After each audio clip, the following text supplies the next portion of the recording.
Nobody would argue that playing Farming Simulator 16 will cause violence, but over the years people have said there is a strong link between people playing violent video games and being violent in real life. In 1976, the arcade game Death Race was pulled from shelves because people would scream when they got hit and small gravestones would appear on the screen. Now these days, that's nothing to us. Video games have got far more graphic, detailed and realistic in their violence. The question is, as violent video game realism increases, is real violence increasing with it? My name is Danny Burke. And do video games cause violence? Those that say it does will often talk about desensitization. Just like any form of media, like movies, TV shows or music, video games affect us. They say that in the impressionable minds of children who are still learning about the world, playing violent video games teaches them that violence is okay. Violence is normal, even encouraged. One study found that 20 minutes of a person playing a violent video game can cause them to become less physiologically aroused by real violence. Now this doesn't sound good. If we want our society to be sensitive to violence, then surely the day we stop reacting to it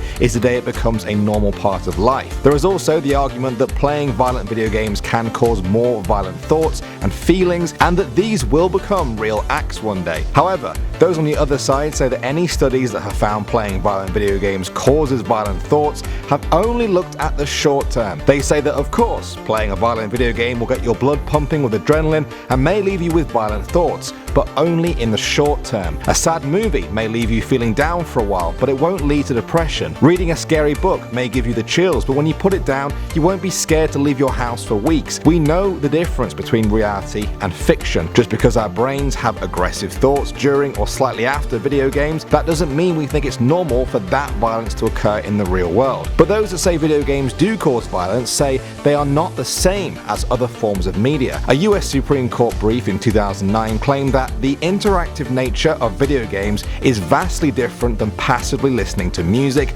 watching a movie, or reading a book. For them, the player is actively immersing themselves in the violence and making violent decisions for themselves. This, they say, activates a whole different part of the brain than just watching the violence, say, in a movie. When they inhibit a character in a video game, they are faced with violence and often have to respond in a violent way. They say this teaches children to expect violence in the real world towards them and to always respond with violence. However, those on the other side say there is simply no long-term studies that have ever proven this. They say that tens of millions of children all over the world play video games, hundreds of millions of adults have grown up with them for well over 30 years, so where is this violent, hateful society that video games should have created? Video game sales have increased as violent crime in Western countries, even youth crime, has been falling year after year. But what about mass murders and school shootings? Whenever mass shootings occur, the news reports are quick to find links between the killers and video games they played. But does this mean they were caused by the video games? One famous example is Eric Harris, one of the Columbine High School massacre shooters that killed 13 people. The media said he was an avid player of Doom and made references that the shooting would be like the game and that his shotgun was straight out of Doom.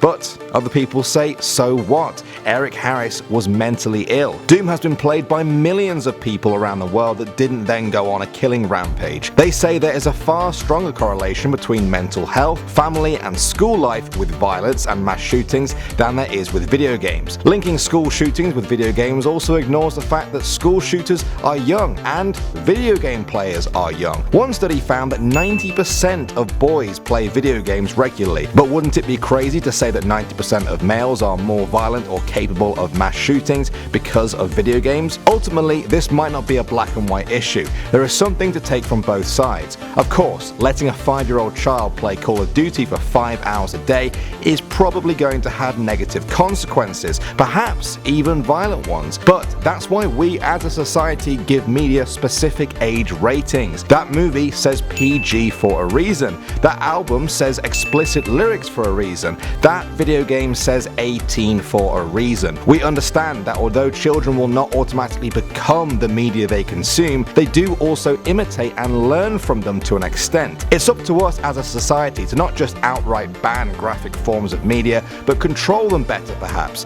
That starts with families, schools, and other social institutions making sure that children don't consume media such as video games, that is too old for them, while still acknowledging that there are countless other factors that come into play when determining what makes a person violent. It may take many years and more research to fully understand what role video games have, if any, in society's violence, but discussing this together is a step in the right direction. With that in mind, I'd love to hear your thoughts on whether video games cause violence in the comments section below. I'm Danny Burke, and you've been watching Life's Biggest Questions.